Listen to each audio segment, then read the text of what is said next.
रघुनंदन राघव राम हरे सिया राम हरे सिया राम हरे रघुनंदन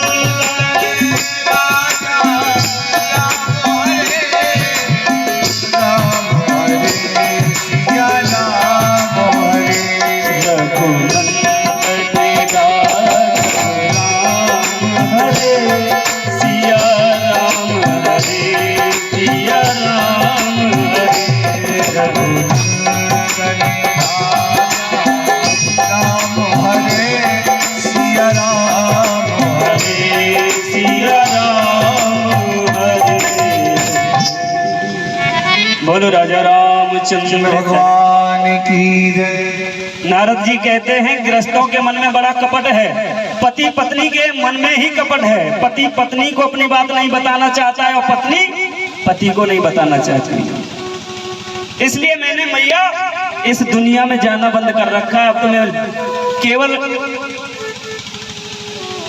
ये बीड़ा लेकर के केवल भगवान के नाम का गान करता रहता हूँ, क्योंकि संसार में जहां भी जाओ लोगों के मन में कपट है, अपनी बात कोई बताना ही नहीं चाहता है और दूसरे की बात पूछनी हो तो पूरा जोर लगा देंगे, इतनी मीठी मीठी बातें करेंगे, जब तक पूछ नहीं लेंगे तब तक छोड़ते ही नहीं है।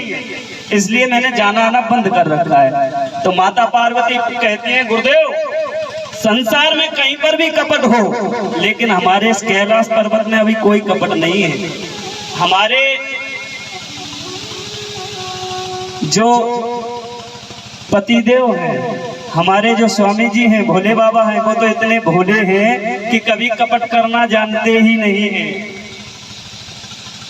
कोई भी बात हमसे छुपाते ही नहीं है। नारद जी बोले माता जी होश में हो, ऐसा तो नहीं है कि निंद्रा में हो, ऐसा तो नहीं है कि आप बहुत ज्यादा प्रेम में भूली हुई हो, थोड़ा सही से सोच समझ के बताओ, कपट तो नहीं करते।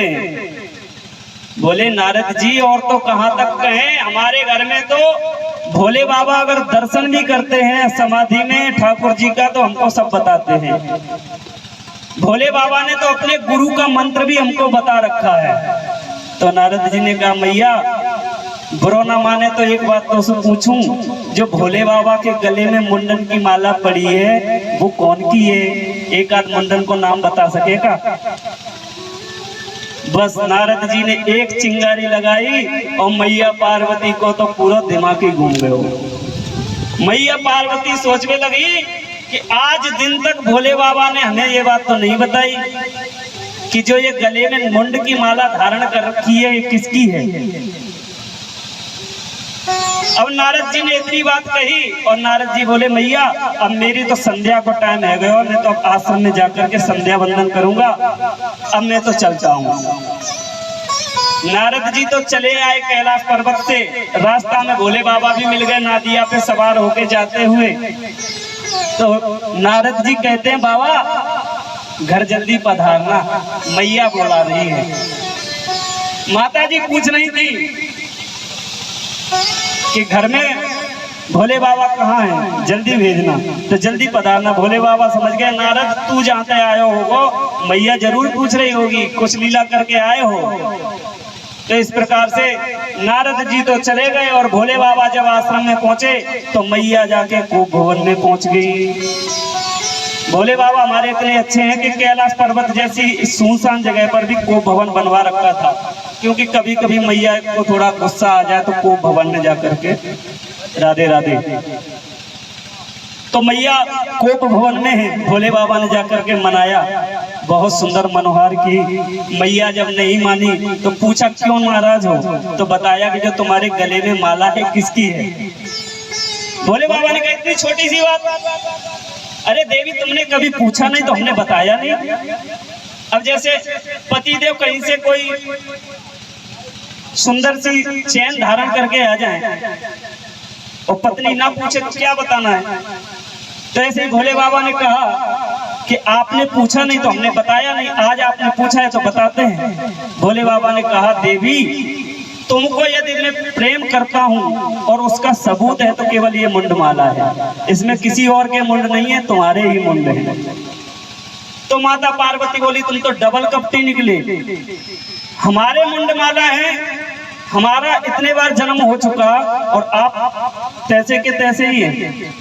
तो भोले बाबा कहते हैं क्या बात है देवी, हमको भी भेजना चाहती हो क्या? तो पार्वती कहती है नहीं, आखिर हमारा बार बार क्यों मोक्ष होता है, हमारी मृत्यु क्यों होती है, आप तैसे के तैसे ही हैं। तो भोले बाबा ने बताया कि हमने तो अमर कथा का पान कर रखा है, इसलिए हमारा कभी संहार नहीं होता है, हम जैसे के तैसे ही रहते हैं। तो मैया पार्वती आज रूठ गई। अब जब गृह मंत्री रूठ जाए तो कछु करना पड़े, कितनी भी परीक्षा देनी पड़े, लेकिन आदमी कोशिश तो करता ही है। भगवान राम ने भी की थी। मैया को समझा रहे हैं कि सोने का हिरण कभी होता ही नहीं है, लेकिन बोली कि हमको तो चाहिए।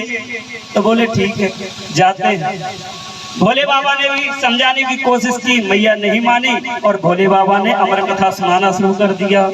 अमर कथा जब सुनाते सुनाते भोले बाबा के पीछे एक तोते का अंडा रखा था, उसमें से सुखदेव जी प्रकट हो गए और वो हूँ बोलने लगे। अमर कथा प्रारंभ हो गई। कथा सुनते सुनते 6वें दिन की कथा जब आई तो मैया पार्वती को तो नींद आ गई, लेकिन वो जो तोते का बच्चा कथा सुन रहा था वो हूँ बोल रहा था। उसके हूँ को सुनते सुनते सुनते सुनते कथा पूरी हो गई। अंत में भोलेनाथ ने जोर से जयकारा गाया, बोलो बाके बिहारी लाल की जय हो। जब मैया की नींद खुली तो मैया ने कहा, उद्धव जी पूछ रहे थे आगे क्या हुआ भगवान? तो भोले बाबा कहते हैं कथा तो पूरी हो गई, वो तो एकादश स्कंद की बात थी, उद्धव और मैत्रेय संवाद चल रहा था, तब तक आप कहाँ रहे? बोले बाबा बुरा ना माने तो बताऊं कि मेरे को नींद आ गई थी। तो भोले बाबा ने पीछे मुड़ करके देखा तो वो तोते का जो अंडे से बच्चा निकला है वो ओम ओम बोल रहा है। तो भोले बाबा को क्रोध आया और भोले बाबा अपना त्रिशूल लेकर के उस बच्चे के पीछे दौड़े और वो तोते का बच्चा कैलाश पर्वत से उड़ता हुआ बद्रिकाश्रम में आकर के व्यास की पत्नी के मुख से उधरने चला गया। भोले बाबा व्यास की कुटिया पर आए और व्यास जी से पूछते हैं तुम्हारे घर में हमारा चोर आया है, कहाँ है, बाहर निकालो। व्यास जी कहते बाबा आपका क्या चुरा लिया? किसी भी चोर की इतनी हिम्मत नहीं है कि आपका कुछ भी चुरा ले। आपने देखा होगा नगरों में गांवों में जो अन्य मंदिर होते हैं उनमें तो ताला लगा देते हैं लोग, लेकिन भोले बाबा के मंदिर में कोई ताले की जरूरत नहीं रहती, क्योंकि भोले बाबा का तो श्रृंगार ही अद्भुत है। व्यास जी कहते आपके किस सामान को कोई चुरा सकता है, आपके हार को तो कोई छू नहीं सकता, आपके कुंडल, क्योंकि भोले बाबा के कुंडल जो है वो बिच्छू है, हार है वो शेषनाग है, तो आपका सामान कोई कैसे चुरा सकता है? लेकिन भोले बाबा ने कहा उसने अमर कथा का पान किया है चोरी से। तो व्यास जी कहते हैं अमर कथा का असर क्या है, अमर कथा सुनने से होता क्या है? तो भोले बाबा कह रहे हैं कि अमर कथा को सुनने से अमर हो जाता है। तो व्यास जी कहते बाबा भांग कछु ज्यादा खाए रखिएगा, जब कथा सुनने से अमर हो सकता है तो वो तो अमर हो ही चुका ना, उसको क्या मारेंगे। इस प्रकार से भोले बाबा का और व्यास जी का बड़ा सुंदर संवाद हुआ और भोले बाबा कैलाश पर्वत को लौट गए। आइए एक भोलेनाथ का सुंदर भजन सुनते हैं और आप बाकी की कथा को अपन कल सुनेंगे, क्योंकि मौसम भी कह रहा है और आज की कथा को हो कमाल कर गई रे, हो कमाल कर गई हे भोले, हो भोले बाबा तोरी लुटिया कमाल कर गई, हो भोले बाबा की लुटिया कमाल कर गई, हो कमाल कर गई रे, कमाल कर गई, कमाल कर गई रे, कमाल कर गई, कमाल कर गई रे, कमाल कर गई भोले, ओ भोले बाबा तेरी लुटिया कमाल कर गई, भोले बाबा की लुटिया कमाल कर गई।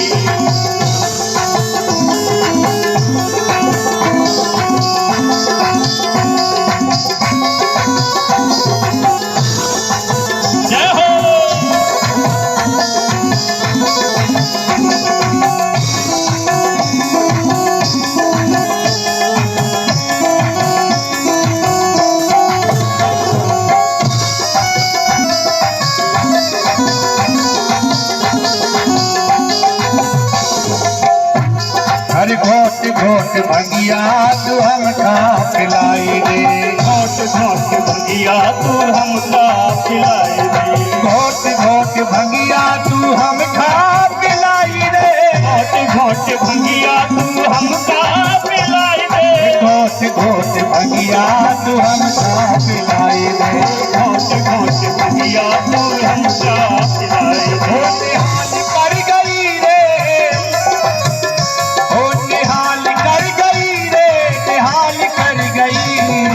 ओ भोले ओ भोले ओ भोले बाबा तेरी दुनिया कमाल कर गई, भोले बाबा तेरी दुनिया कमाल कर गई। जय हो।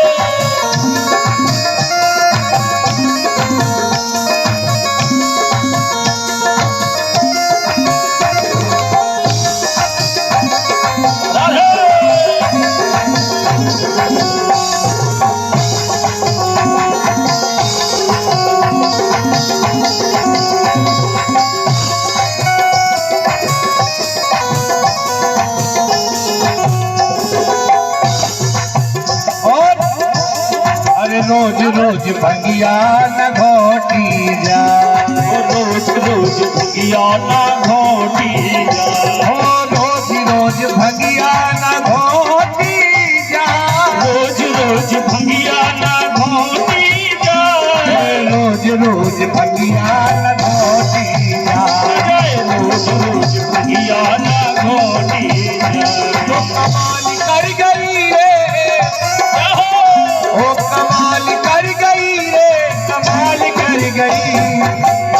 भोले ओ भोले ओ भोले बाबा तोरी भंगिया कमाल कर गई, भोले बाबा तोरी दुनिया कमाल कर गई।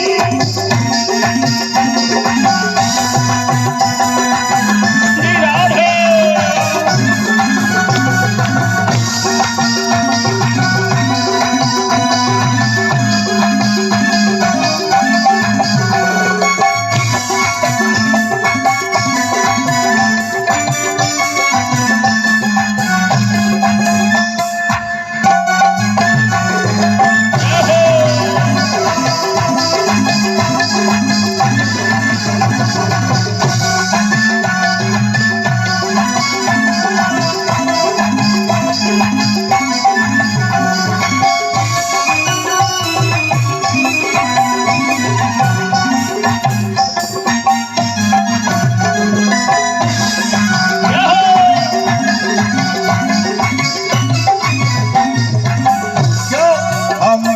दीवाने तुम भी दीवाने, हम भी दीवाने हैं तुम भी दीवाने, और हम भी दीवाने हैं तुम भी दीवाने, हम भी दीवाने हैं तुम भी दीवाने, ओ हम भी दीवाने हैं तुम भी दीवाने, हम भी दीवाने हैं तुम भी दीवाने। तो निहाल कर गई रे, वो निहाल कर गई रे, निहाल कर गई। ओ भोले बाबा तेरी लुटिया कमाल कर गई, भोले बाबा तेरी दुनिया कमाल कर गई, ओ भोले बाबा तेरी लुटिया कमाल कर गई, ओ भोले बाबा तेरी दुनिया कमाल कर गई, भोले बाबा तेरी लुटिया कमाल कर गई, भोले बाबा तेरी दुनिया कमाल कर गई, भोले बाबा तेरी दुनिया।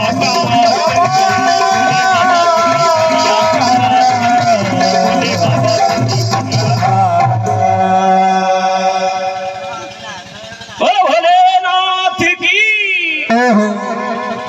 आइए आरती करेंगे क्योंकि मौसम कुछ ज्यादा साथ नहीं दे रहा है और आज की घटना भी ऐसी है कि आज जो भी ठाकुर जी की सेवा हो सकी वो आप लोगों ने श्रवण किया। अब कल से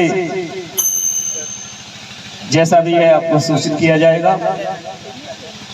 कल से विधिवत कथा ठीक 3 बजे से चालू हो जाएगी और सभी लोग प्रचार प्रसार करते हुए अपने अगल बगल वालों को साथ में लाएं और जो भी हमारे व्यास नारायण